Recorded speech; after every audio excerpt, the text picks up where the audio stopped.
Buonasera. Anche per questa puntata, Attuali Talk ospita uno spazio dedicato a Il Veneto, periodico fondato nel 1888 ed edito dall'associazione Identità Veneta, diretto dal giornalista e documentarista Matteo Venturini. La puntata di oggi è dedicata al cinema e con l'occasione parleremo della poco conosciuta Cineteca del Veneto. La Cineteca del Veneto è molto più di un semplice archivio, è un vero e proprio scrigno di memoria che raccoglie oltre un secolo di storia italiana e internazionale. Il suo patrimonio è composto da chilometri di pellicole e nastri magnetici di ogni formato, provenienti da fondi privati e da collezioni di grande valore storico. Tra questi troviamo autentici gioielli del cinema, dai capolavori dell'epoca del muto fino ai grandi film della Hollywood classica. Ogni singolo filmato è una finestra aperta sul passato. Attraverso le immagini si possono rivivere i cambiamenti della società, gli eventi storici più importanti, le innovazioni tecnologiche e l'evoluzione del linguaggio cinematografico.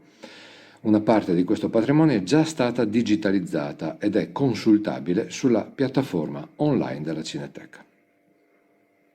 L'obiettivo principale di questo archivio è raccontare la storia del Veneto attraverso immagini e filmati. Nell'archivio sono conservati tantissimi materiali legati alla regione Veneto, provenienti da diverse fonti. Ci sono filmati amatoriali girati dalle famiglie, documenti storici, reportage sui piccoli borghi e servizi televisivi locali. Molti di questi materiali sono stati recuperati e restaurati grazie alla collaborazione con Running TV di Padova. Le pellicole, le fotografie e i nastri magnetici coprono un periodo che va dagli anni 40 fino ai giorni nostri, con particolare ricchezza di contenuti dagli anni 80 e 90, grazie alla digitalizzazione di grandi archivi televisivi regionali. Tra le tematiche conservate vi sono la vita sociale, uno spaccato autentico sulla quotidianità tra le grandi città e i piccoli paesi di provincia, raccontato da registi amatoriali e dalle trasmissioni televisive dell'epoca.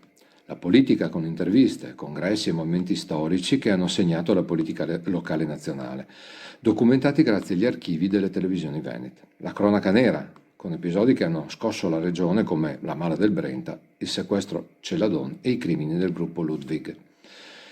Le festività e celebrazioni del celebre Carnevale di Venezia, della Festa del Redentore, fino alle manifestazioni più caratteristiche dei piccoli centri.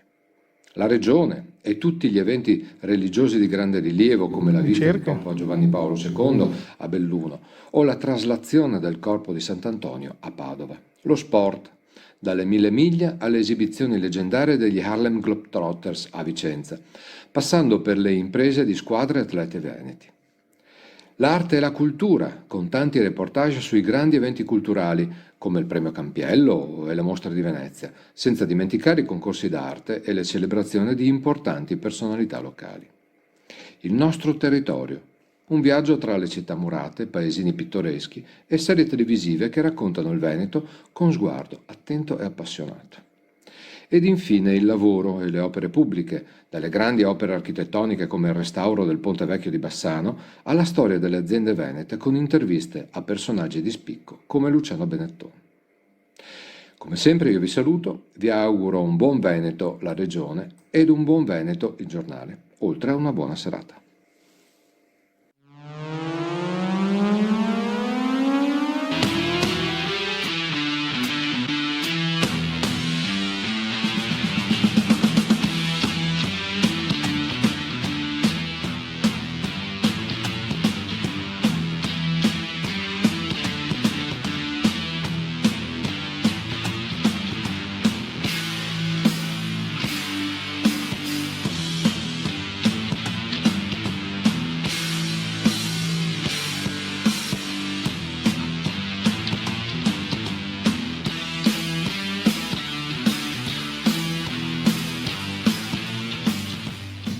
Esattamente 130 anni fa, un treno fischiò per la prima volta davanti al pubblico pagante del Salon Indien du Grand Café, a Parigi. Fu un miracolo ad opera dei fratelli Louis e Auguste Lumière, che santificarono in quel modo la nascita del cinematografo. Era il 1895 e nessuno poteva immaginare che la cosiddetta settima arte cominciasse a lievitare. Così come alla fine del secolo scorso, prima che le parabole, il web, lo streaming, le piattaforme cambiassero il nostro modo di fruire lo spettacolo, pochi ipotizzavano che appena 2 o 3 decenni più tardi si sarebbe parlato sempre più insistentemente di crisi del cinema. Dalle ombre proiettate sui muri della caverna immaginata da Platone nella Repubblica, alle serie TV che frammentano e dilatano la narrazione, il mondo è cambiato parecchio. Se prima persino l'utilizzo del sonoro e del colore a un certo punto parevano magia, non è escluso che presto dovremo attrezzarci per l'interazione con i film, così da scegliere noi stessi i finali delle storie, senza contare che visori tridimensionali e multisensoriali potranno farci entrare virtualmente nello schermo per proporci esperienze inimmaginabili, soprattutto se l'intelligenza artificiale sarà sempre più in grado di resuscitare persino attori già morti, restituendo loro vita, giovinezza e talento. Il cinema, come l'abbiamo conosciuto, perciò, è destinato a diventare di nicchia, ed è per questo che l'aiuto statale, come per altre forme di espressione artistica, pare indispensabile e deve prescindere da chi governa. Del resto il cinema, come la pittura o la scultura, non è di destra o di sinistra, può semplicemente piacere o non piacere, tenendo conto che persino i gusti possono cambiare con il passare del tempo. Proprio la discutibile valenza politica, nel senso più stretto del termine, data ai film, viene esplicitata attraverso la cannibalizzazione che gli sceneggiatori fanno quotidianamente con la letteratura, a cui è più difficile dare colore politico. Il contrario avviene assai più di rado, ed è per questo che la narrazione e la teorizzazione della settima arte emergono in modo prorompente soprattutto attraverso una storica intervista divenuta libro che ha visto protagonisti 2 titani della regia, François Truffaut e Alfred Hitchcock. Il cinema è la vita raccontata senza le parti noiose, spiegava con umorismo il regista inglese, mettendo in parallelo la realtà con le sue rappresentazioni. Sarà forse per questo che a tanti di noi piacerebbe vivere in un bel film. Di sicuro aiutare il cinema a sopravvivere, soprattutto quello delle sale, appare doveroso. D'altronde, in quale altro luogo sarebbe possibile sognare tutti insieme senza sentirsi soli? E buonasera e ben ritrovati ad Attuali Talk. Io sono Matteo Venturini e oggi abbiamo deciso di partire con la nostra puntata direttamente con l'intervento di Massimo Cecchini, giusto per valorizzare quello che sarà l'argomento principale di questa sera, l'avrete capito sia dal Veneto sia da Massimo Cecchini, cioè il cinema.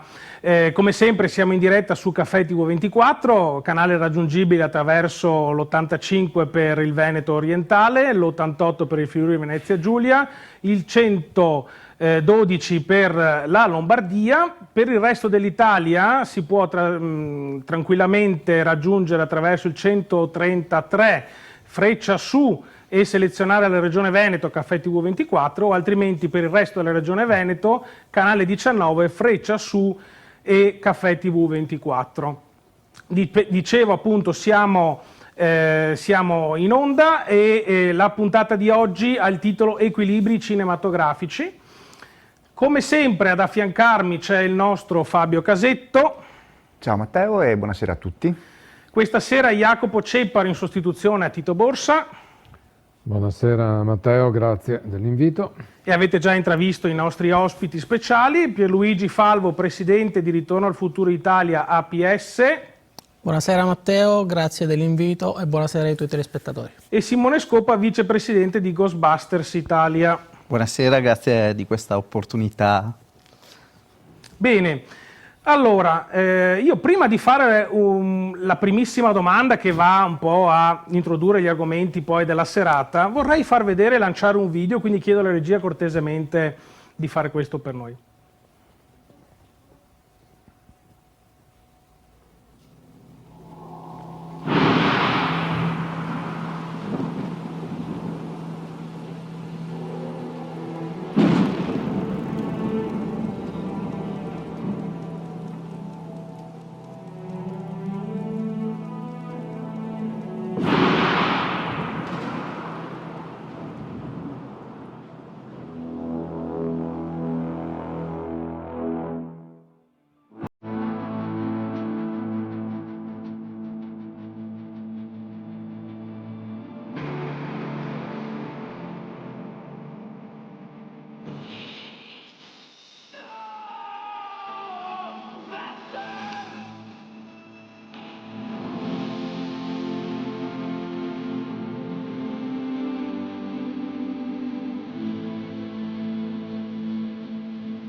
Ecco, rieccoci, ora vi spiegherà direttamente Pierluigi Falvo, ma voglio fare la domanda che poi è valida per i nostri ospiti. Quindi abbiamo oggi in studio, come abbiamo visto, due rappresentanti di associazioni che rappresentano delle serie cinematografiche che hanno lasciato il segno nel tempo.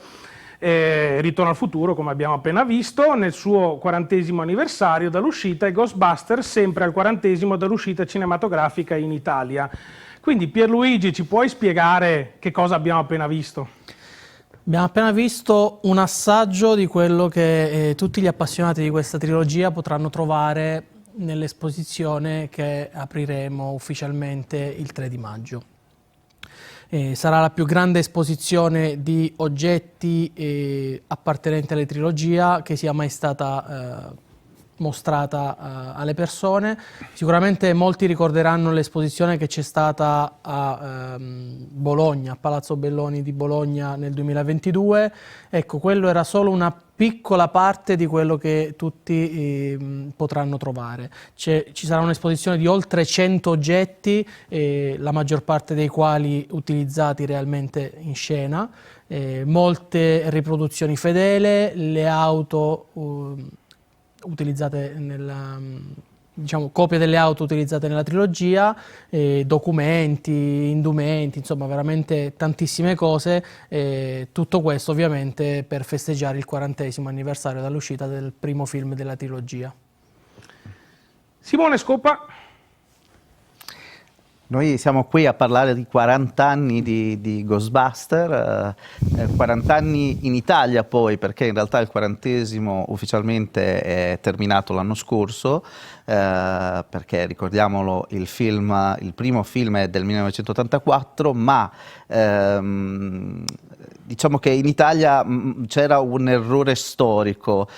Su Wikipedia si vede ancora in alcuni estratti che in Italia il film è uscito nell'84, ma dopo attenti ricerche fatte con l'associazione, frutto della memoria storica di soci e dell'impegno della nostra redazione, che ha fatto veramente un lavoro importante andando a cercare tutti i documenti storici, anche i giornali dell'epoca e informazioni delle testate, e abbiamo ricostruito quella che è stata veramente la storia dell'uscita del film in Italia, che è uscita in realtà a gennaio dell'85. Quindi da noi in Italia festeggeremo il 40° anniversario quest'anno.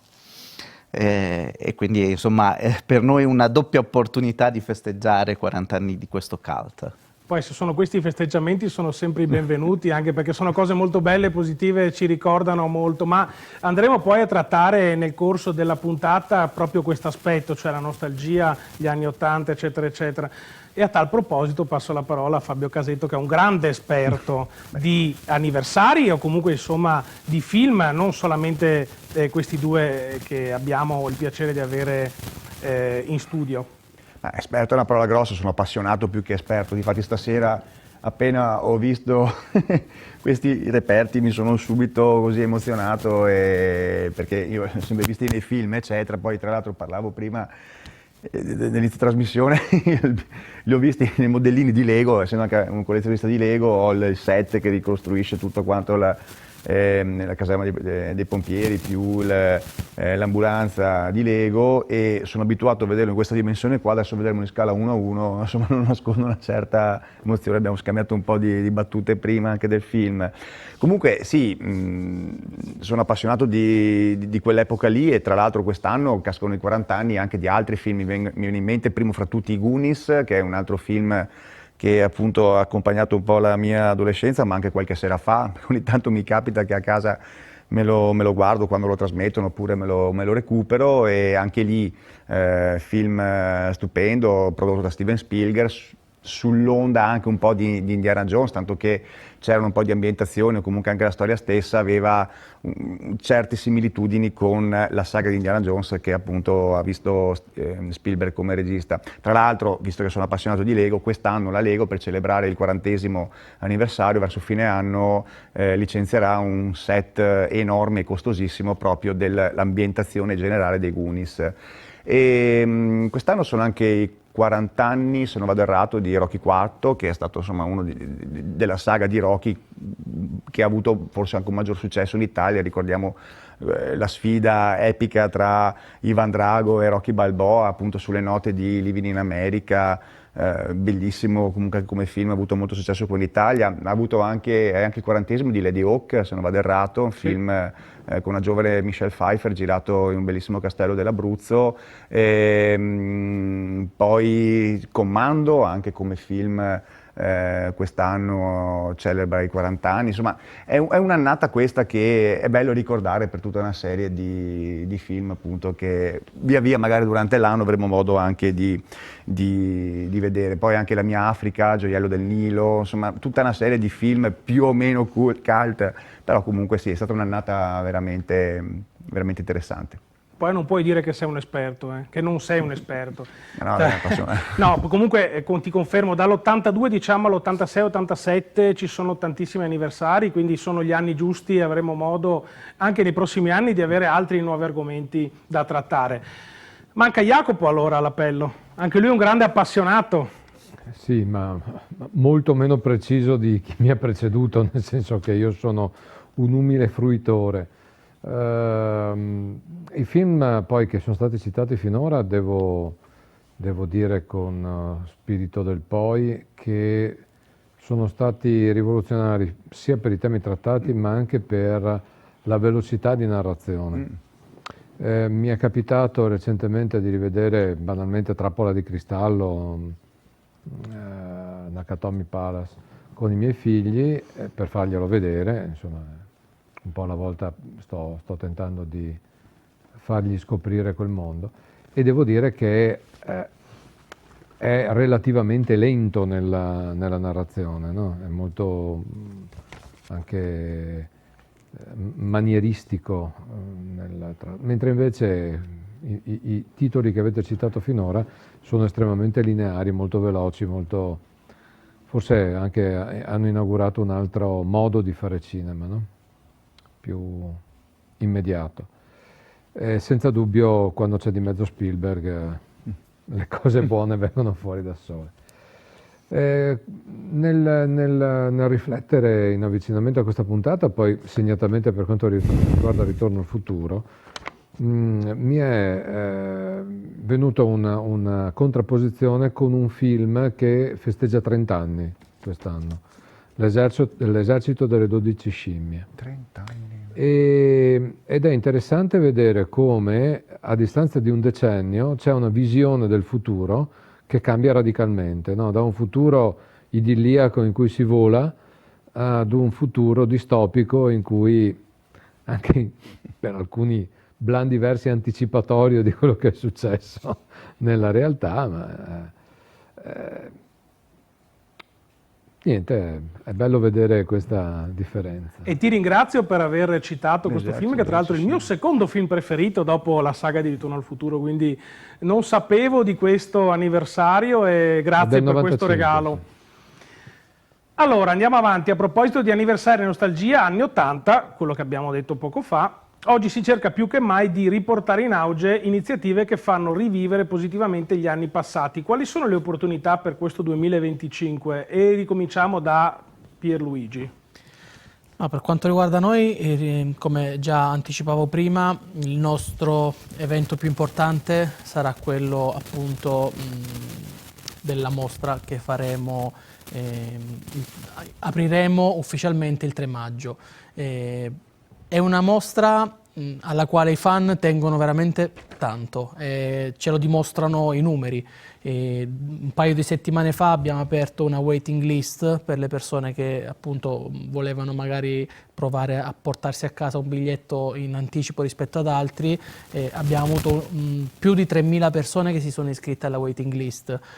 Oggi è stato il giorno in cui abbiamo aperto la possibilità a queste persone iscritte di acquistare i primi biglietti, e di queste 3.000 persone più di un terzo, quindi più di 1.000 persone hanno già acquistato il biglietto, quindi questo ci fa capire quanto veramente ci sia attesa dietro a questo evento che celebra questi 40 anni di uscita dal primo film della trilogia, e non vediamo l'ora di ricevere tutti e condividere insieme questa grande passione che portiamo avanti ormai da tempo, motivo del perché appunto le associazioni un po' come la nostra, insomma anche come Ghostbuster, ci tengo sempre a precisarlo, fungono veramente da collante fra il passato e il futuro. Mette insieme una serie di generazioni. La cosa più bella che vediamo anche quando partecipiamo un po' agli eventi, alle fiere, è proprio vedere magari i genitori che portano per mano i figli nella scoperta di queste passioni. Tu giochi facile a dire passato e futuro, ti risulta molto molto semplice, però volevo chiederti un'altra cosa che non l'hai detta, ma secondo me è importante, anche se non credo ci sia ancora l'ufficialità, ma sarà certa la cosa. Ci sarà il ritorno al cinema ovviamente di Ritorno al futuro. Sì, stiamo lavorando per riportare al cinema Ritorno al futuro, stiamo aspettando di sapere ovviamente dalla Universal, che diciamo è a capo di tutto, per capire come vorrà fare la distribuzione. Ovviamente non appena avremo dettagli certi porteremo avanti anche questa organizzazione, e tutti i fan non aspettano altro che tornare al cinema per questo anniversario. Speriamo di vederli tutti e tre quest'anno, dai. Ci proviamo. Ci proviamo. Simone Scopa. Sì, per noi le attività non si fermano mai in realtà. Come dicevo, sono 2 anni pieni, perché l'anno scorso abbiamo festeggiato l'anniversario vero e proprio, quello americano, dell'uscita del film, e lo abbiamo fatto con molteplici iniziative ed eventi dedicati sia ai fan che ai soci dell'associazione.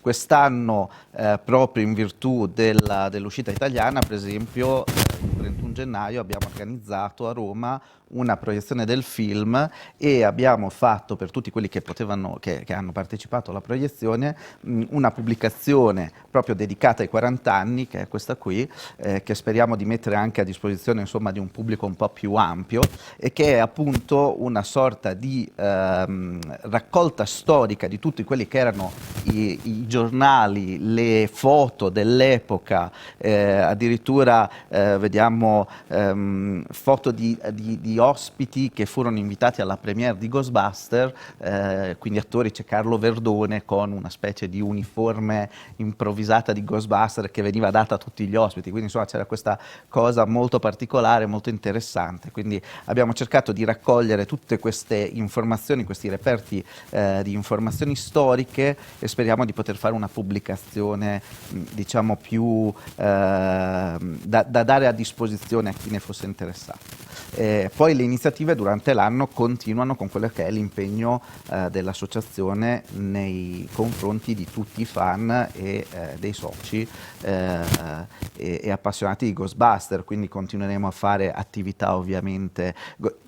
Anzitutto spieghiamo che cos'è l'associazione Ghostbuster Italia. Ghostbuster Italia si occupa del fandom Ghostbuster legato, quindi tutto ciò che è legato al brand, non solo in termini di ci potete vedere alle fiere in uniforme o con lo zaino protonico come può sembrare. In realtà l'impegno è molto più ampio, perché ci occupiamo anche di supervisionare e aiutare tutti quelli che sono le uscite di prodotti legati al brand, quindi potenzialmente trovate il nostro logo anche su prodotti editoriali piuttosto che documentari in Blu-ray che si possono acquistare, insomma vari prodotti a cui abbiamo dato la supervisione anche dal punto di vista pratico, ad esempio traduzioni piuttosto che sottotitoli, per fornire al pubblico italiano, che è il nostro scopo, poi una fruizione del piacere di poter tornare a scoprire i tempi e la passione per Ghostbuster a 360 gradi. Quindi questo è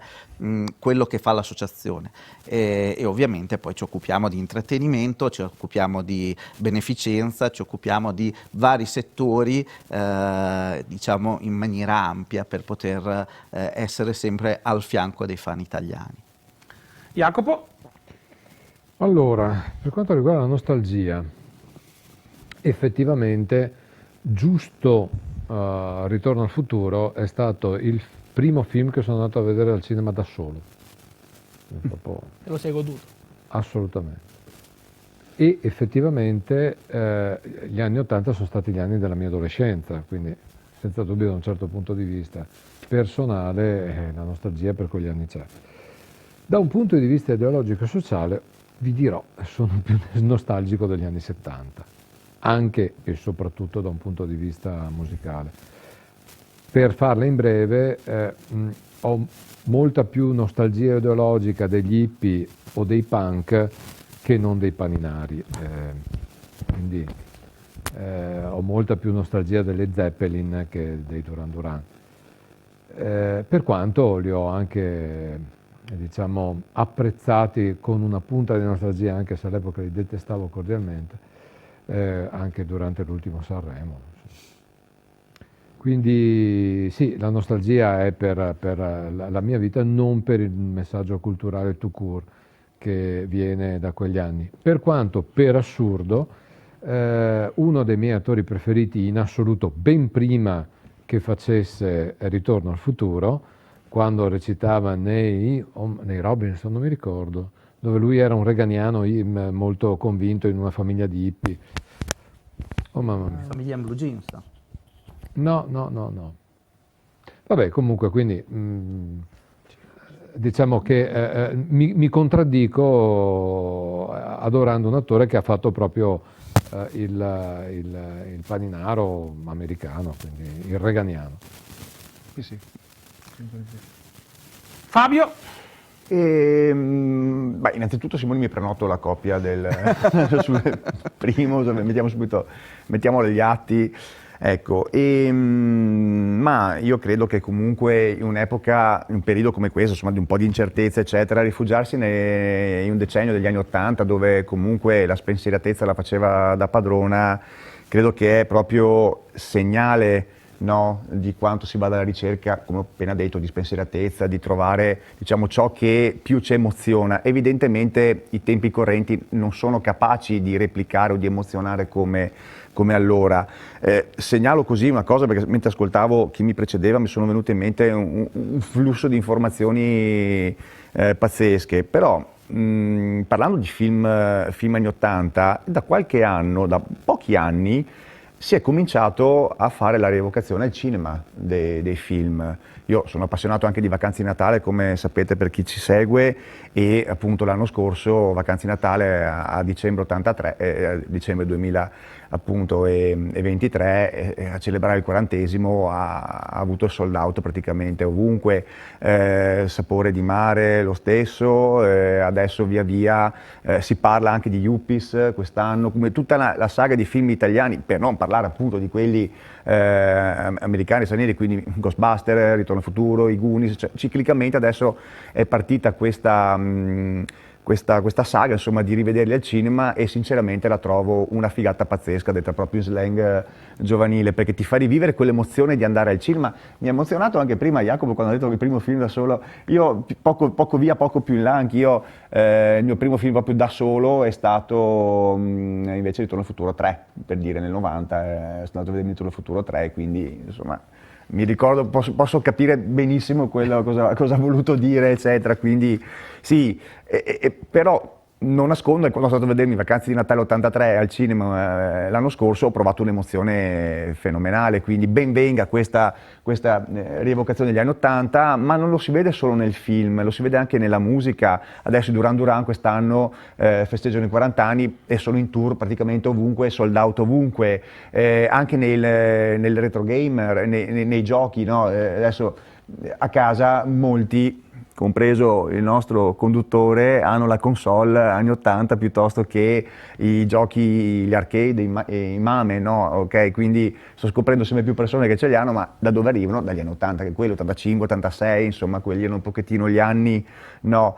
Quindi sì, opportunità per il futuro mi pare che era la domanda, mi sono un po' perso, scusami Matteo, quali opportunità potrebbero essere per il... Sì, quali sono le opportunità? Sono tutte queste, sono tantissime, quindi ben venga anche per l'economia che giri, insomma, qualcosa, quindi sono contento quando c'è socialità, perché chiaramente questi eventi portano alla socialità, siamo in un'epoca dove siamo sempre più chiusi in casa dietro un telefonino, invece uscire al cinema, condividere con insomma, le iniziative che voi portate in giro per l'Italia sono momenti proprio di aggregazione e di condivisione, nonché di rievocazione, quindi sono tutti questi aggettivi bellissimi, ma ben venga insomma che ci siano queste opportunità, anzi speriamo che continuino ad arrivare, siamo solo nell'85, va bene, ok, abbiamo l'86, l'87, l'88 e poi abbiamo tutti gli anni 90, fino al 95, l'ho scoperto prima, ero convinto del 96, ma in effetti mi ha fatto tornare indietro, ero l'ultimo anno delle superiori, con i miei compagni di classe, ci trovavamo in taverna di un compagno e videocassetta Blockbuster, andavamo avanti i sabati sera a guardarci, prima di capirlo ci abbiamo messo un po' prima di capire l'esercito delle 12 scimmie, però è vero, sì, quindi... Ti posso assicurare che a vederlo dopo il Covid risulta intuitivo. Ecco, ci proverò perché io credo che non l'ho più visto dopo la pandemia, quindi forse per scaramanzia comunque sì, dai, benvengano tutte queste rievocazioni, io sono contentissimo. Ti sei super acceso Fabio, finalmente sì, in modalità super. Sì. Allora, Però- passiamo al prossimo argomento. No, però ci tenevo una postilla veloce. Vai. Non uccidermi. Nostalgia. Ma quello che ha rappresentato l'84, 85, 86, un momento di svolta, no? Che poi ha esitato nell'89 con il crollo del muro di Berlino. Non dimentichiamoci tra i film anche The Day After e War Games, così, che mi ricordo una sera su Italia 1 che ne ha messi uno dietro l'altro e sono uscito abbastanza scosso da bambino. E che questa nostalgia non si traduca magari anche in un 2025 come anno di svolta, viste tutte le cose positive che stanno succedendo in giro per il mondo. Chiuso parentesi. Grazie. E chi lo sa, lo scopriremo. Prossimo argomento, allora, fandom è un termine che vi riguarda, soprattutto ovviamente stiamo parlando dei nostri super ospiti di questa sera. Per spiegarlo brevemente al pubblico, è l'insieme di persone unite dalla passione di un comune fenomeno o di fenomeni che in un certo modo sono collegati tra loro. È un po' il fine di queste due associazioni, ma come abbiamo visto non solamente, ma è uno di questi ed è un fenomeno sociale in continua crescita. E darei la parola a Simone. Sì, io in realtà vivo nel mondo del fandom da sempre, da quando ho cominciato a potermi muovere in maniera indipendente, diciamo, quindi a 14 anni io già ero nel mondo del fandom, che all'epoca viveva meno l'associazionismo, più forse quello che venivano definiti i fan club, e che è un termine che ancora ricordo con piacere, perché dava veramente il senso del fandom, del fan, no? Fanzine. Esatto, c'era il fan club, c'era la fanzine che era la rivista che veniva prodotta dal gruppo, quindi, insomma, ed è bello secondo me e riporta un po' anche al clima di epoche passate, anni 80 e 90. Ma è bello che sia rimasto comunque questo mondo e che speriamo possa proseguire, perché purtroppo è figlio della sua epoca, nel senso che noi ci rendiamo sempre più conto che noi siamo i fan di quelle epoche passate e ci siamo messi in gioco nel creare strutture che potessero accogliere altri fan, ma come giustamente dicevi, no, che ci sono sempre più situazioni in cui i ragazzi si chiudono, ed ecco che abbiamo fenomeni addirittura estremi come gli hikikomori.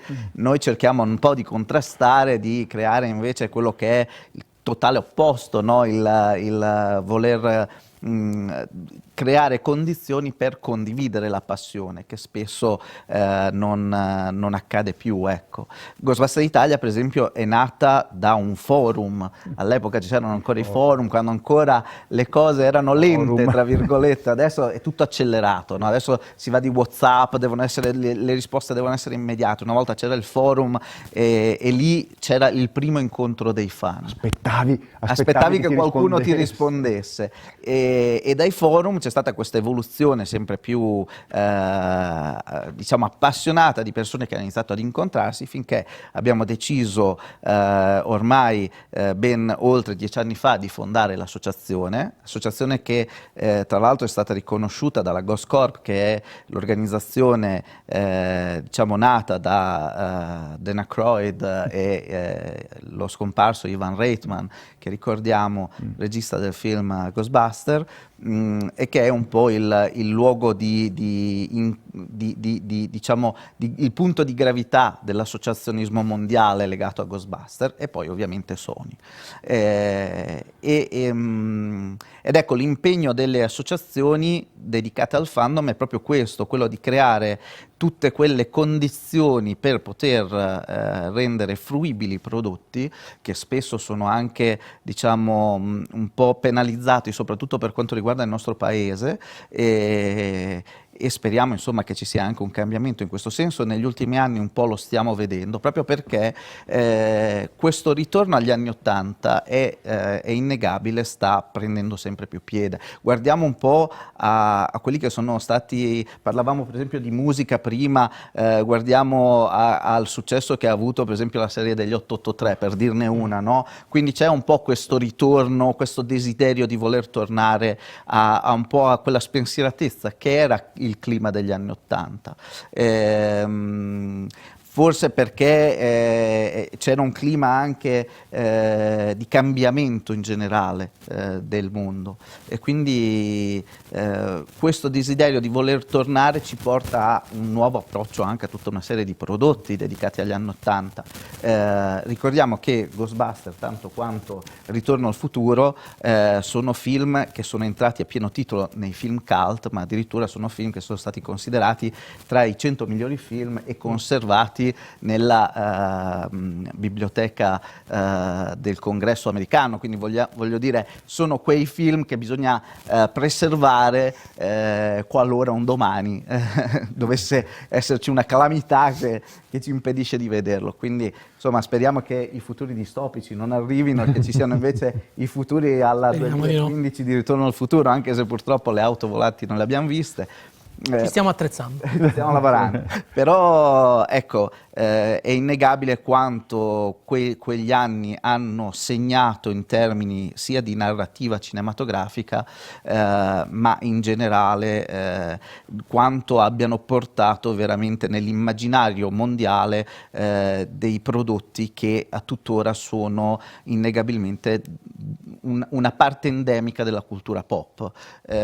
Quindi credo che è per quello che attualmente ci sono ancora le generazioni come le nostre che portano avanti questa battaglia per tenere diciamo aggregato il fandom, e il desiderio e la nostra speranza e forse anche l'appello che vogliamo lanciare in TV è che speriamo che ci siano giovani volenterosi che prendano in mano il nostro testimone, perché purtroppo il tempo passa anche per noi, e che lo portino avanti. Beh, siamo ancora giovani, dai, insomma. Siamo ancora così. giovani, sicuramente nel cuore siamo giovani, però quando incominci a parlare di anniversari vuol dire che il tempo è passato, e 40 anni di anniversario vuol dire che, insomma... Più che altro perché li abbiamo vissuti, è quello che ti fa pensare che se sono passati 40 anni e c'eravamo, vuol dire che comunque... Esatto, quindi il tempo passa in realtà, è bello che pellicole del genere rimangano immortali, ma noi no, purtroppo, quindi è bene che, ecco, ci sia continuità, e questa continuità la si può dare giusto appunto creando aggregazione con i fan e dando a loro gli strumenti per poter portare avanti questo mondo di passione, ecco. Quindi l'impegno sociale che noi mettiamo non è quello che, ribadisco, molti pensano che noi siamo quelli che si trovano la domenica vestiti da Ghostbuster e vanno in giro. Non è solo quello, c'è un lavoro molto più impegnativo dietro, che è proprio quello di mantenere veramente coeso un universo di informazioni che siano sempre fruibili e sempre a disposizione dei fan. Quindi questo è il nostro impegno, così come fanno i ragazzi di Ritorno al Futuro, ad esempio con la prossima mostra, che è un dono alle generazioni, ecco. Urbi et Orbi, Anche perché poi la cosa divertente che mi capita spesso di vedere nelle manifestazioni è che e mi allaccio un po' anche al discorso del far vedere ai figli i film per introdurli, no? E che spesso e volentieri ci sono i genitori che arrivano con i bambini che non hanno mai visto Ghostbuster, ti lanciano il bambino e dico fatti la foto, poi ti spiego che cos'è, te lo farò vedere, no? Quindi c'è questo desiderio, no, di voler trasmettere le proprie passioni, e quindi questo è fondamentalmente il progredire del fandom, ecco.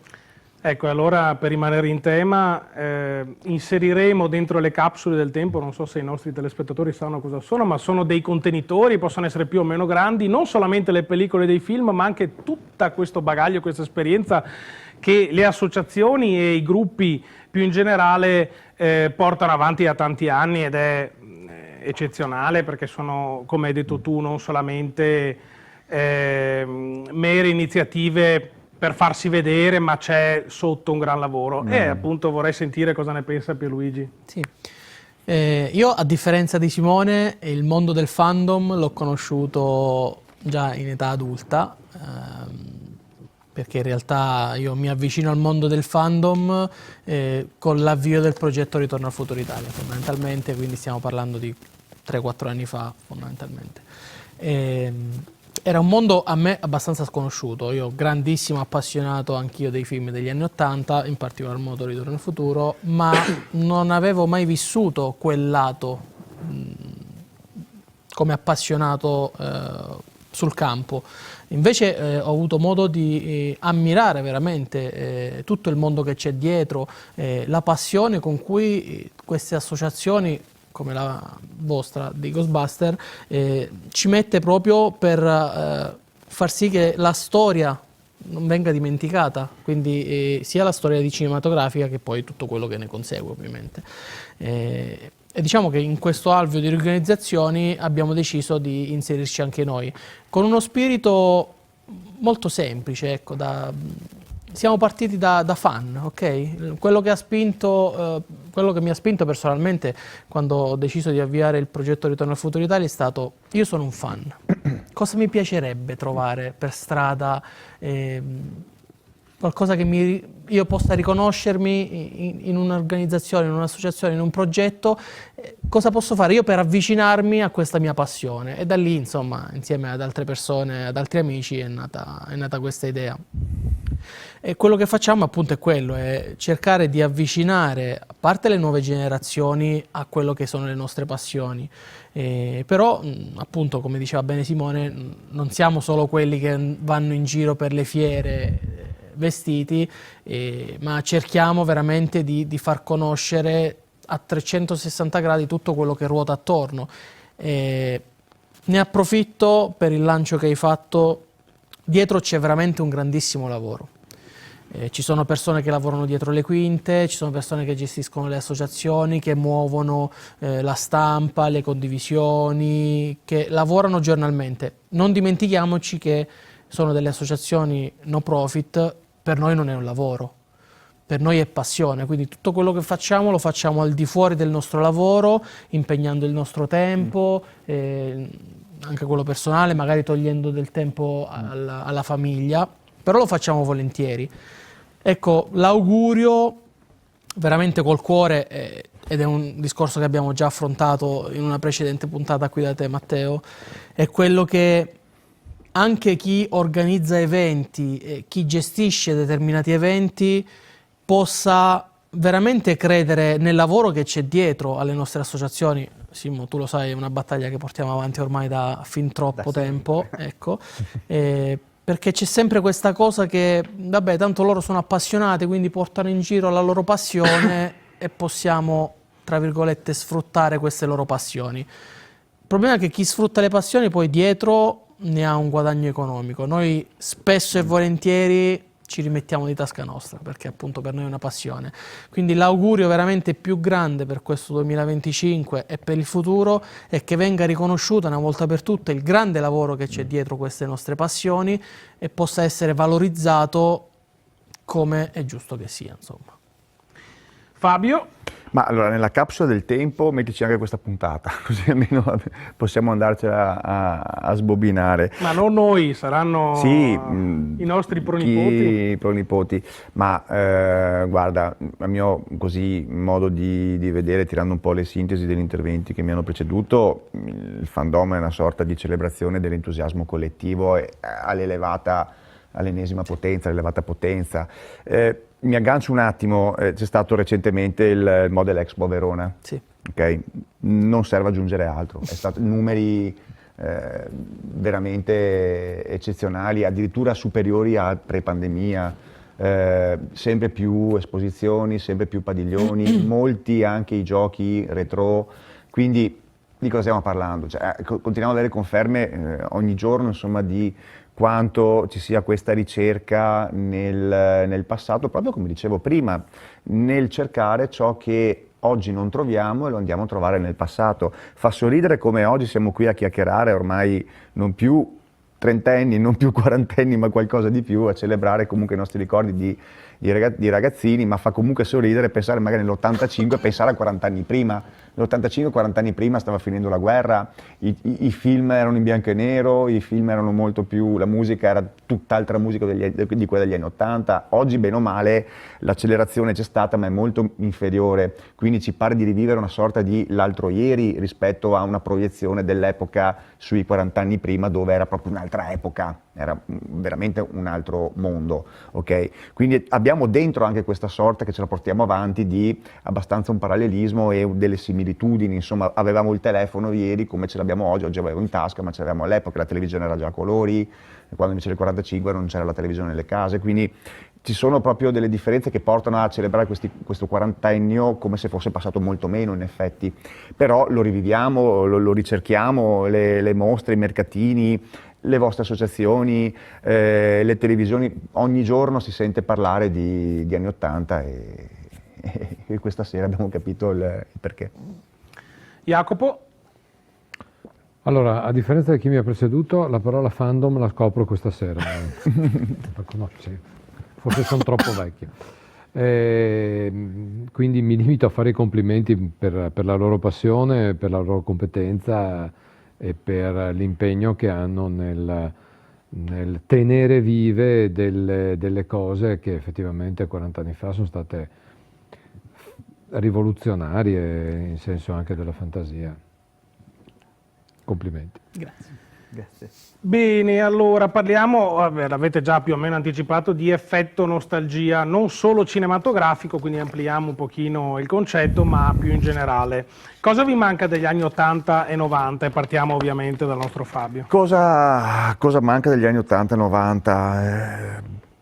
Ma mi ripeto, insomma, alla fine della fiera, come avete capito, sempre lì si va a battere, la socialità di quegli anni, la spensieratezza, il poter sapere che comunque uscivi e trovavi su quella panchina, su quel muretto del patronato, trovavi il tuo amico e ci chiacchieravi, condividevi quello che magari facevi la mattina a scuola o vedevi in televisione il giorno prima. Quindi sì, lo sto vedendo, vedo anche, insomma, poi Jacopo magari ci dirà meglio visto che ha figli, io non ho figli ma vedo i figli appunto dei miei amici che magari sono, per esperienza personale parlo delle persone che frequento, ecco, ci mancherebbe altro, però magari un po' meno socializzanti, va bene, rispetto a quello che magari proiettandomi io o questi amici genitori nel passato. Cosa resterà, insomma, sì, beh, vabbè, la musica, insomma, ripetimi un po' la domanda, Matteo, che mi sono un po' così divagato. Anni 80-90, che cosa ricordi, cosa Sì, ti manca? beh, sì, mi mancano veramente anche i giochi con i miei amici, sinceramente. Mi manca il giocare, ecco, il giocare con i miei amici. Adesso mi ritrovo ogni tanto la sera, mi apro la mia scatola di Lego, mi costruisco. Ieri sera mi stavo costruendo per casa nuova col Botanic di Lego, mi costruivo una pianta per dire, giusto così per arredare casa e passare il tempo, ecco. Però mi manca il gioco, mi manca la musica di quel tempo che veramente da un mese all'altro cambiava, sentivi che usciva il sintetizzatore nuovo, quindi c'erano suoni nuovi, usciva la Roland nuova dall'808 alla 909, c'era la cassa più martellante, quindi comunque quella dava il via anche a sonorità più potenti, quindi eri lì che veramente mese dopo mese c'era un'accelerazione nel cinema, gli effetti speciali, nella musica, come dicevo adesso, anche i giochi in scatola, i giochi di società, i Lego stessi, c'era tutto una velocità e un'attesa di quello che veniva fuori e dovevi attendere perché non avevi un telefonino in mano per vedere cosa stava uscendo, quindi aspettavi, attendevi oppure anche le fanzine dell'epoca erano delle riviste che uscivano magari una volta al mese, quindi dovevi aspettare un mese quando andava bene, sì, dovevi aspettare un mese. Poi c'era la rivista Paninari, per dire, io ero ragazzino ma mi ricordo qualche numero del Paninaro, l'ho comprato anch'io e anche lì si doveva aspettare un mese. Quando non te li faceva arrivare per corrispondenza dagli Stati Uniti, che era ancora più tremendo. Bravo, sì, esatto. Sì, quindi questo, adesso se mi fai la stessa domanda fra 10 minuti magari aggiungo qualcosa, tolgo però comunque di fatto un po' questo, sì. Jacopo? Intanto rispondo sulla socialità dei miei 3 figli. Ne ho uno che risponde più o meno ai cliché, anche se devo dire a 14 anni ho detto inizio a odiare questi monitor, questi schermi, ma non riesco a staccarmene. La grande invece ho dovuto iniziare a richiamarla perché mi è uscita alle 3 del sabato pomeriggio e è tornata alle 8 di domenica sera con qualche intervallo casalingo, quindi usa il cellulare per mettersi d'accordo con gli amici per vedersi, quindi da questo punto di vista nessuna nostalgia. Fantastico. Personalmente la nostalgia degli anni 80-90 è il fisichino che avevo, che adesso resti a stare nei pantaloni, nel senso di pancia, non resto, ciao. Anche quello forse è un po' di nostalgia. Ho una gran nostalgia della techno house in discoteca, di quello ho una gran nostalgia. Del resto avevo già, ahimè, anticipato prima, perché quando inizi a farmi pensare corro, e quindi in realtà io sono uno che vive un po' più proiettato nel futuro che nel passato per mio carattere, e quindi ho bei ricordi che appunto sto tentando di trasmettere alle future generazioni, anche banalmente facendogli vedere un film. Film che ogni tanto viene un po' schifato, no? Giusto per dirne una, ho fatto vedere Frankenstein Junior ai miei 3 figli, 15, 13, quindi un anno scorso, e 8 anni, quello di 8 anni se n'è innamorato, gli altri 2 chi se ne frega. Quindi sono cose strane. Tutto qua. Pierluigi?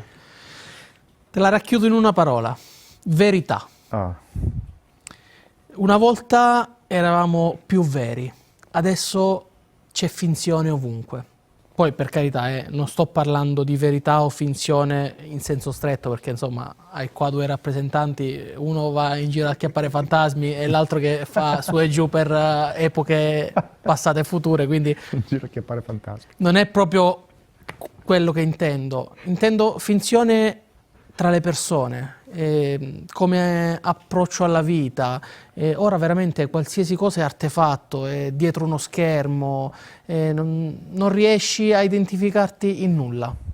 Secondo me quello che di buono portano avanti anche i film degli anni '80 è proprio questo, cioè le persone provano a rispecchiarsi in qualche modo in quello che vedono e sognano davanti allo schermo con quello che vedono.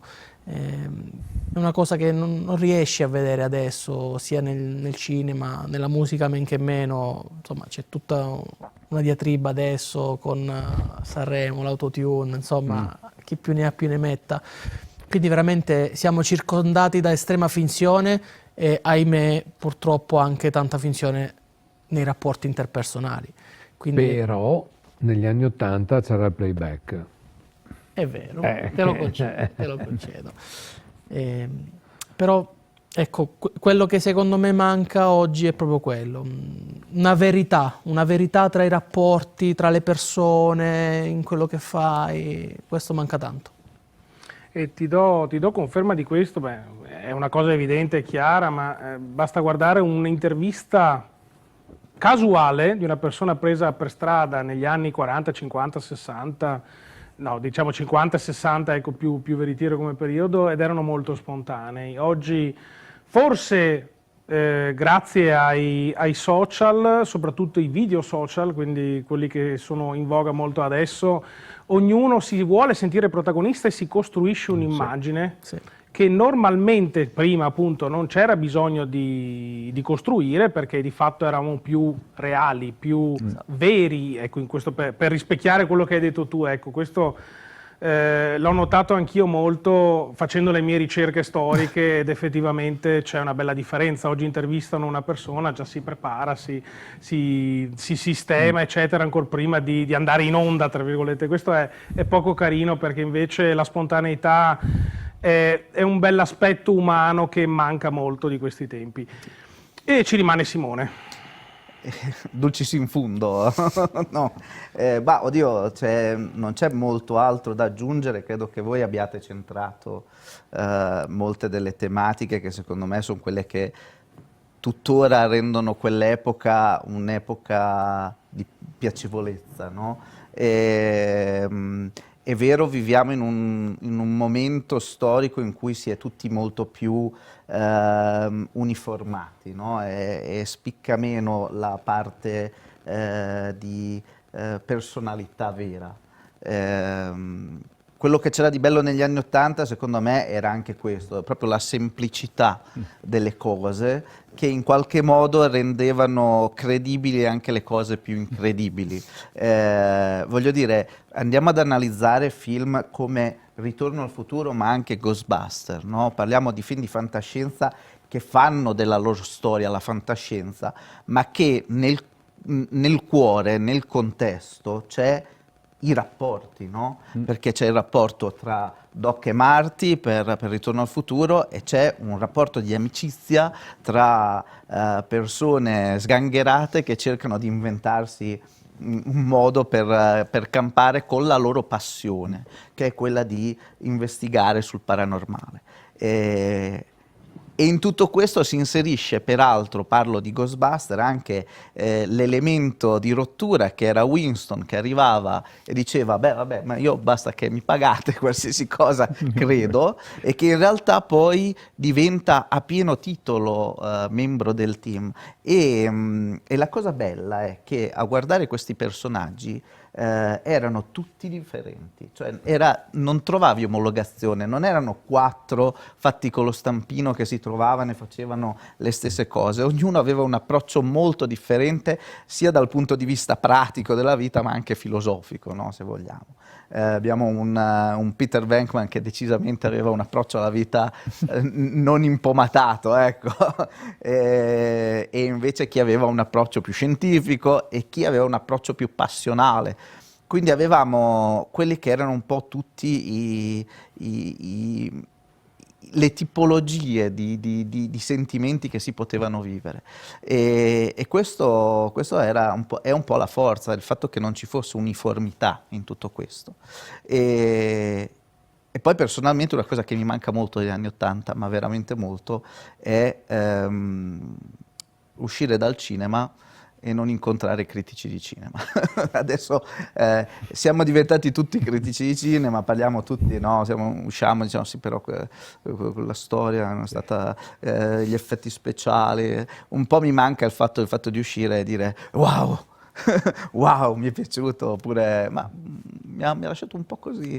No, c'era più voglia di vivere l'esperienza e non analizzarla, e questo un po' c'è in tutti gli ambiti, perché adesso siamo diventati social e quindi è diventato tutto un devo analizzare, invece all'epoca si viveva il momento. Fabio, forse volevi dire qualcosa? Ma sì, mi ha fatto pensare molto. In effetti ogni storia dei film anni '80, anche i Goonies per dire, erano questa accozzaglia di ragazzini, ognuno con una sua peculiarità, una sua caratteristica. Era molto diffuso nella regia e nella sceneggiatura dei film anni '80 proprio le diversità che però erano accomunate da un qualcosa di forte, appunto la passione del paranormale, piuttosto che appunto l'amicizia o anche la fiducia reciproca. Nei Ghostbuster invece era la voglia di preservare il loro paese, però con delle realtà alle spalle totalmente diverse, quindi c'era la belloccia, c'era lo sgalgherato, c'era lo scienziato pazzo, giovane, c'era un po' tutto, no? Adesso parlo dei Goonies perché l'abbiamo menzionato prima, ma potremmo veramente andare a sviscerare ogni film e troveremo diciamo un copione simile. Però era un po' lo specchio, no, del Cartina Tornasole, lo specchio di quegli anni là. Penso anche le compagnie dell'epoca adesso sono molto più settorializzate, ma veramente dentro non guardavi non so, il colore politico piuttosto che cioè si giocava a pallone tutti quanti insieme, la compagnia eri legato, non so, a qualcosa di particolare e quello ti faceva andare avanti, ecco. Poi negli anni è mutata anche la società e di conseguenza anche le storie dei film sono anche un po' cambiate. D'altronde stiamo parlando di film che veramente continuano a resistere alla prova del tempo, e se è così è perché insomma hanno raccontato quello che dicevo prima, hanno raccontato una loro verità in cui le persone riuscivano a rispecchiarsi nonostante il paradosso magari della storia in sé per sé. Sì. E questo tu adesso non lo trovi più Ci sono 2 episodi del passato, 2 mi vengono in mente, ma magari che ripercorrono un po' quella che era, parlo dell'Italia perché sono 2 film italiani, l'Italia degli anni 50 del Don Camillo Peppone, che era la storia reale proprio di quegli anni, quindi tu guardi quel film e hai lo spaccato della società di quel periodo lì, con l'antagonismo, l'amicizia, però la rivalità fra il prete e il sindaco comunista, insomma. O ce l'hai 10-15 anni dopo, anche 20 anni dopo, con Amici miei, anche lì 4 persone e uno spaccato che è quello di un'Italia dei fine anni 70 un po' problematica, dove c'è chi voleva emergere, dove c'era il classico, no, l'architetto comunale con tutte le sue problematiche, no, oppure quello che vorrei ma non posso, cioè, anche lì c'era questa unione, no, fra persone che però alle spalle avevano ben un dettaglio di com'era l'Italia in questo caso, ma com'era la società di quegli anni, e riguardarli oggi comunque hanno un po' di attualità, ma fanno anche pensare come eravamo 40 o 50 anni fa, a seconda di quale film. Per non parlare di Fantozzi. Per non parlare di Fantozzi, inchiniamoci anche. E con Fantozzi direi che ci prendiamo una piccola pausa pubblicitaria di 2 minuti, non cambiate canali, restate qui con noi.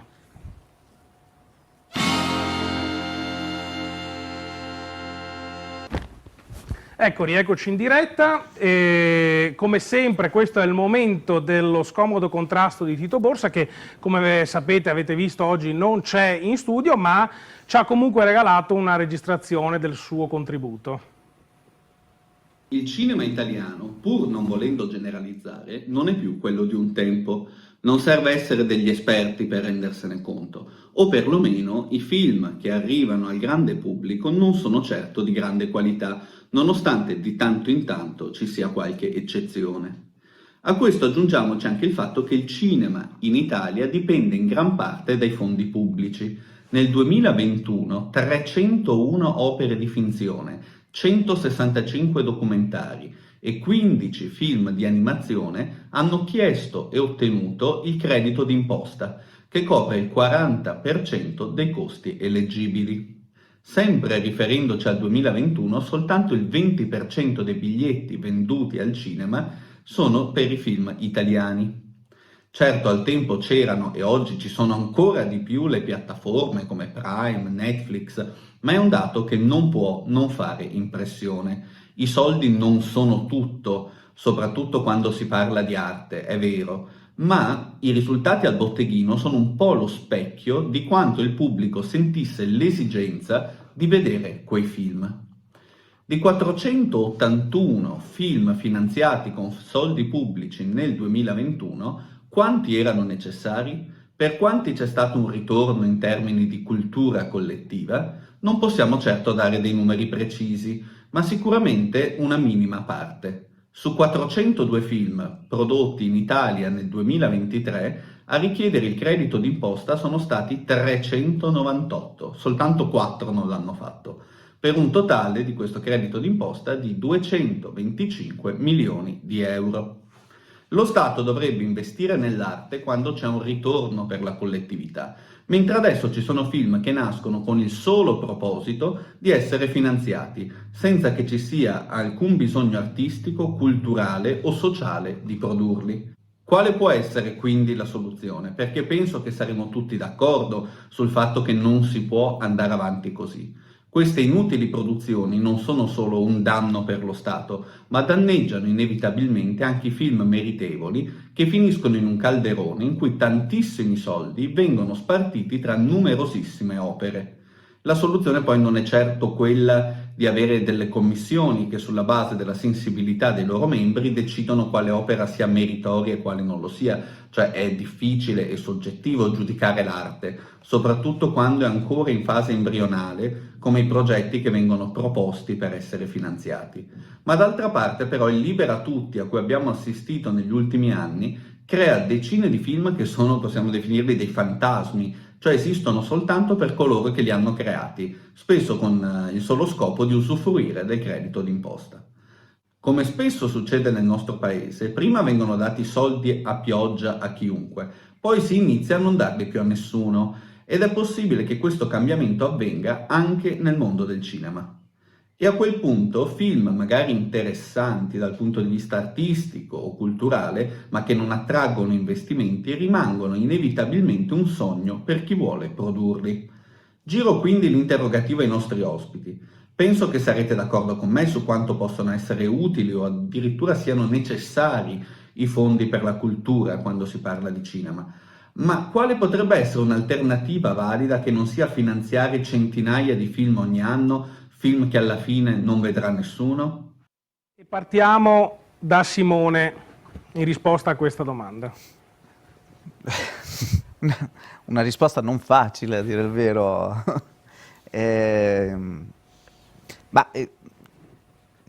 Di certo il cinema ha subito profondi cambiamenti, sia in termini economici che non di utilizzo dei fondi. Basta vedere quello che veniva fatto in economia una volta rispetto a quello che è necessario fare adesso. È vero che sono cambiate le pertinenze di chi lavora nel cinema e quindi tutto è diventato molto più dispendioso. È ovvio che nella massa, se si guarda in senso ampio, si va a perdere di qualità.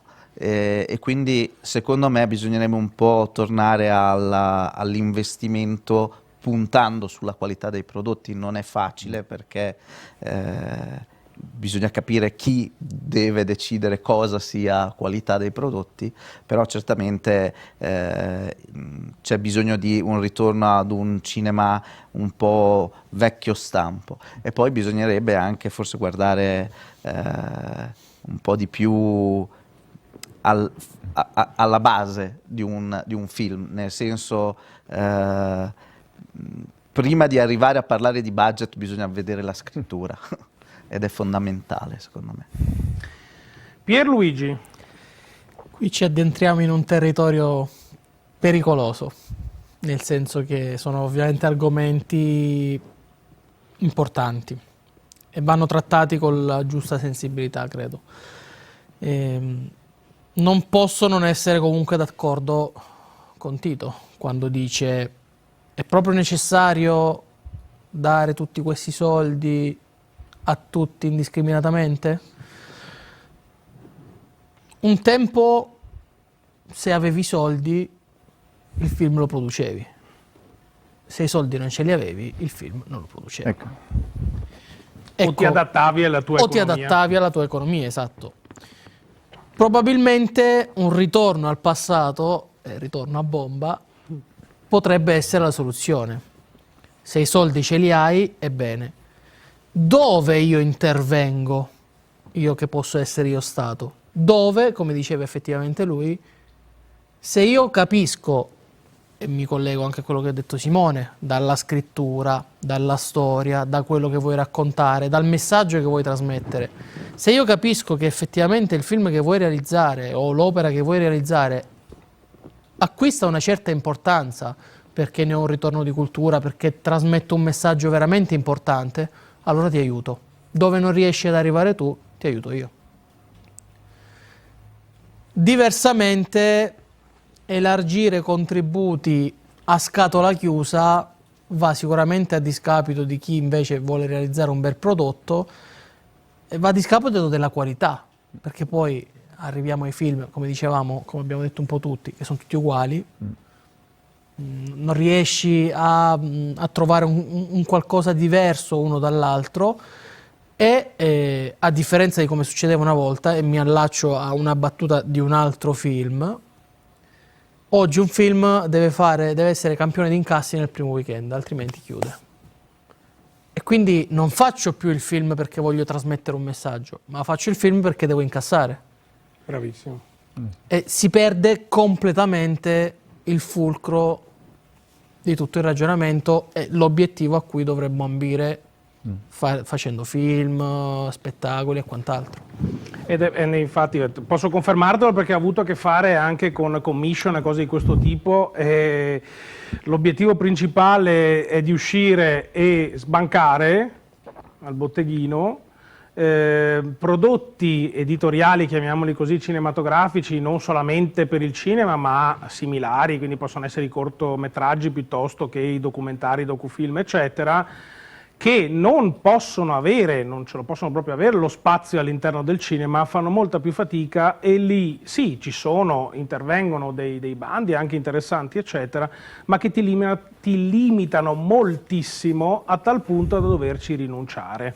Quindi o sei coperto, c'hai qualche santo in paradiso che ti dà una mano, altrimenti trovi un'altra soluzione che è proprio esattamente quello che stavate dicendo voi, quindi sarebbe la cosa migliore e giusta autoprodursi piuttosto e fare un prodotto che chiaramente non sarà di serie A, ma magari sarà di serie B o di serie C, però che può lasciare veramente qualcosa poi, almeno ci finisce in una cineteca del Veneto, come abbiamo detto all'inizio. Ecco. Vedi, è un po' come, parlando in piccolo, magari a livello locale, organizzi un evento, vuoi fare qualcosa, chiedi il patrocinio del comune. Ok, io comune ci metto il mio timbro, ok, ti do il mio benestare, magari ti do una mano, ti sovvenziono anche, ma perché c'è una ragione profonda, certo, perché io devo darti quel patrocinio, piuttosto che come succede alle volte con le scuole, magari no, il patrocinio del ministero. Ecco, quello dovrebbe essere il senso di dare un contributo, non indistintamente a tutti, perché altrimenti avremo delle copie fondamentalmente. Se mi posso permettere, certo, poi, come dicevi giustamente, se hai i soldi per fare un film ci provi, no? E voi lo sapete? Ti metti in gioco. Noi lo sappiamo perché abbiamo prodotto un film, quindi sappiamo cosa vuol dire anche in termini di impegno. Però entra in gioco anche un altro aspetto che fondamentalmente viene a mancare nel momento in cui, passatemi il termine, hai la pappa pronta. Quando sei tu a rischiare del tuo e sei tu a dover fare i conti di quello che vorresti raccontare con quello che hai, l'attenzione allora si concentra su come lo vuoi raccontare e cercare di massimizzare questo. Quindi in realtà il prodotto ne giova, perché cerchi di fare del tuo meglio con quello che hai. Ecco perché torno a dare l'importanza alla scrittura di una storia, perché molto spesso abbiamo visto budget faraonici, adesso poi i film sono tutti da cifre da capogiro, che sono dei contenitori di effetti speciali piuttosto che però al lato pratico non raccontano molto bene la storia. Ecco che viene a mancare diciamo l'aspetto importante del film, perché è vero che il film punta sull'aspetto visivo e quello che può essere sicuramente l'effetto wow, soprattutto quando parliamo di film come possono essere i film di fantascienza, ma la storia rimane comunque la parte che uno va a cercare in un film, e quindi se vai a ledere questo aspetto e quindi secondo me il fatto di mettersi in gioco anche dal punto di vista economico molto spesso porta poi a dare il meglio in questo senso. Ricordiamo che film come quelli che noi seguiamo come passione sono stati film che hanno avuto produzioni estremamente travagliate e dove le cose sono incastrate per fortuna alle volte, perché ci sono stati momenti in cui i budget erano finiti e la gente ha detto e adesso come facciamo?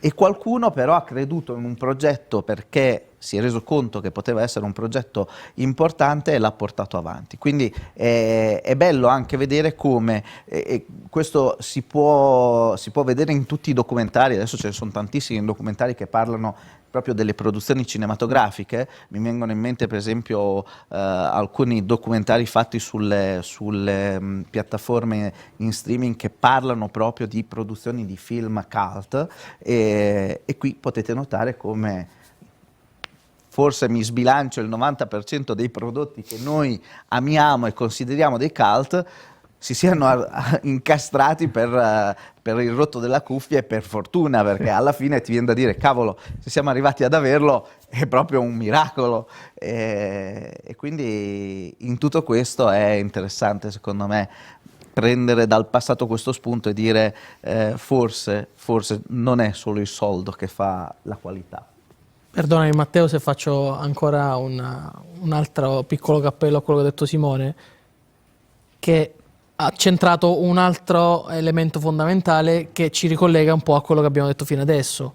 Il motivo del perché questi film che noi rappresentiamo in un certo senso resistono alla prova del tempo, perché sono scritti bene, perché raccontano una storia, perché trasmettono qualcosa alla persona che la vede, nonostante stiamo parlando di film di 40 anni che per carità, per l'epoca avevano degli effetti speciali di tutto rispetto, ma che magari messi a paragone dei colossal che vengono prodotti adesso farebbero quasi ridere qualcuno.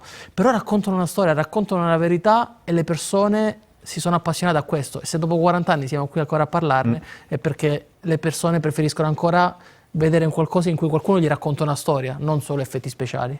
Ma questo è il cinema, questo dovrebbe essere il cinema. Purtroppo questa sera non c'è il nostro amico Diego De Francesco, ma vi darebbe completamente ragione su questo, lui che è regista e sa come deve essere fatto un film, è completamente d'accordo, ne sono certo perché lo conosco molto bene. Passiamo all'ultimo argomento. Oggi parliamo appunto dei 40 anni di anniversario dei due film che abbiamo già citato con i nostri ospiti. Fra 10 anni, attenzione perché questa è una domanda particolare, e quindi al 50°, richiamando la canzone di Raff, cosa resterà di questi anni 80? Cosa salvereste e cosa buttereste nella spazzatura? E partiamo da Fabio. Di questo decennio che stiamo vivendo? Cioè... Fra 10 anni, ripensando ai nostri anni 80. Ah, ok. Fra 10 anni, ripensando agli anni 80, io credo che non cambierei opinione. Comincio da quello che butterei via degli anni 80. Butterei via tutto ciò che, come menzionavamo prima, mi pare Jacopo ha originato poi il fenomeno di Tangentopoli, la corruzione, eccetera, che è stato comunque un capitolo nefasto della nostra storia italiana. Adesso siamo in Italia, parliamo dell'Italia, quindi della nostra storia italiana. Gli ultimi 5 anni degli anni 80 non sono stati felici, anche se le origini sono precedenti, però diciamo verso la fine degli anni 80 si è iniziato a scoperchiare il vaso di Pandora per poi arrivare al 92, la storia la conosciamo. Quindi quello è il lato oscuro negativo degli anni 80 che butterei via, insomma, che non mi piace ricordare. Mi piace invece ricordare quello che ho già detto, la musica degli anni 80 tuttora mi emoziona, penso che mi emozionerà. Me lo chiedevo 10 anni fa questa domanda qua, sono passati altri 10 anni e ho le stesse emozioni. Sabato sera era una festa anni 80, c'era John Sorigheira quando ha cantato dal vivo le sue Allora, canzoni. tu sei un ingordo di anni 80, io ti faccio una domanda, puoi salvare solo una cosa degli anni 80, il resto devi rinunciare? Solo una, poi chiedo una deroga eventualmente. Vabbè, adesso se mi fai la domanda nella prossima puntata ti dirò l'altra, adesso in questa puntata dico Dimmene questa. una, dai. Sì, dai, le emozioni, la socialità, le emozioni barra socialità. Bene. Perché di conseguenza poi viene tutto il resto. Jacopo? Io ovviamente vado in controtendenza. Se posso salvare solo una cosa degli anni 80, la classe politica degli anni 80. E che cosa butteresti via invece? No, rischio una denuncia. Cosa butterei via? Sempre una cosa, Vuol dire che devi salvare tutto il resto e buttare via solo quella. Ti rispondo dopo un giro, devo pensarci. Va bene, e allora andiamo a Pierluigi. Allora, quello che salverei assolutamente è quello che dicevo prima, i rapporti fra le persone. Un ritorno a una maggiore socialità, perché la tecnologia assolutamente, se da un lato ci sta dando tanto, però dall'altro ci sta veramente togliendo tantissimo dal punto di vista della socialità e dei rapporti interpersonali fra le persone. E cosa butteresti via? Allora, guarda, più che degli anni 80, che alla fine sono un periodo in cui ci sono stati vari sconvolgimenti che però hanno portato anche a tante cose positive. Fra 10 anni butterei via quello che oggi non ci piace, quello che sta mancando, la mancanza di compassione, la mancanza di un amore fraterno fra le persone, un qualcosa che li possa unire. Piuttosto che dividere. Forse l'indifferenza, se vogliamo usare una parola. Esatto, sì. Simone? Ma credo che voi abbiate centrato l'aspetto, diciamo, fondamentale da salvare degli anni 80. Personalmente io salverei quella panchina dove ci si sedeva con gli amici a parlare di passioni, quando ancora ci sembrava veramente che il mondo fosse tutto da esplorare.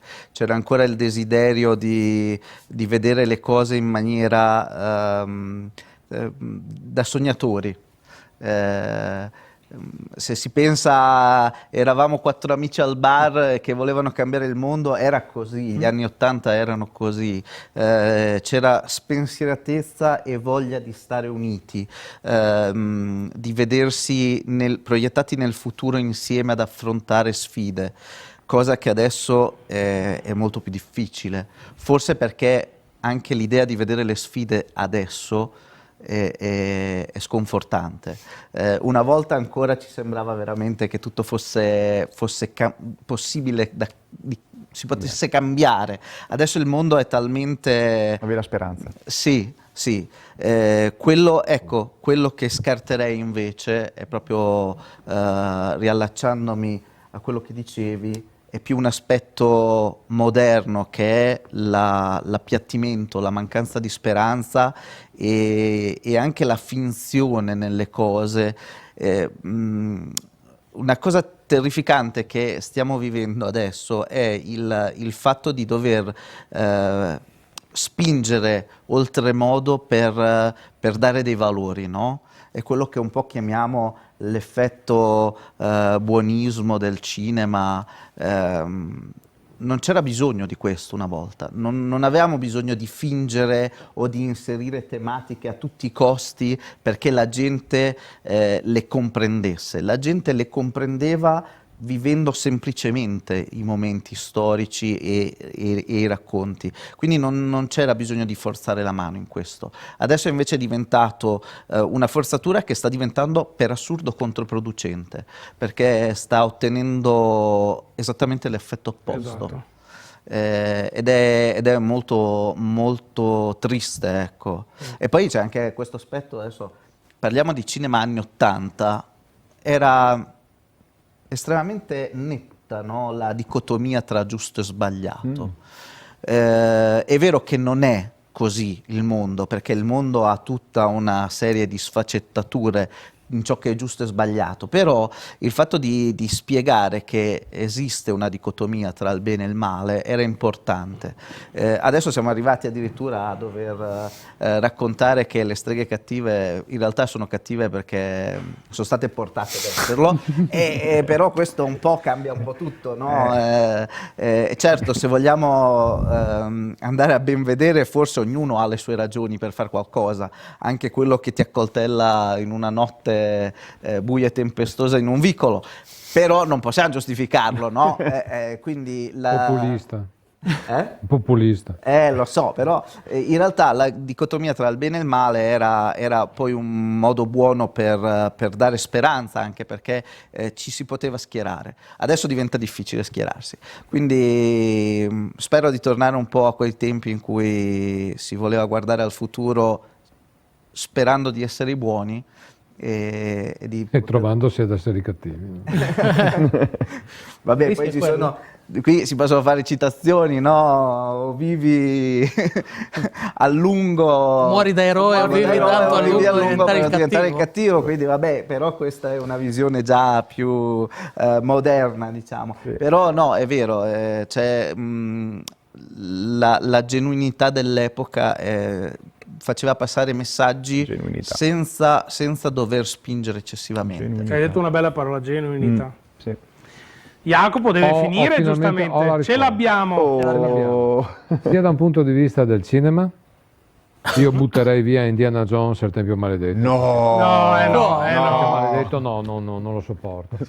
Gli altri capolavori, ma sia da un punto di vista socio-economico ho dovuto pensarci, ma effettivamente butterei via quel passaggio culturale dal ripariamo al compriamo nuovo. Bella. Questo è molto interessante. Quello che poi ha generato negli anni successivi quello che oggi viene chiamato turbocapitalismo o neoliberismo. È iniziato là. Consumismo. Esattamente. Guarda, approfitto di te solo per un'ultimissima cosa, visto che hai detto che tra le cose che vorresti salvare è la politica anni 80. Sì. Cosa inizia sabato? Oddio. Un'accademia? La Formula 1. Ah no,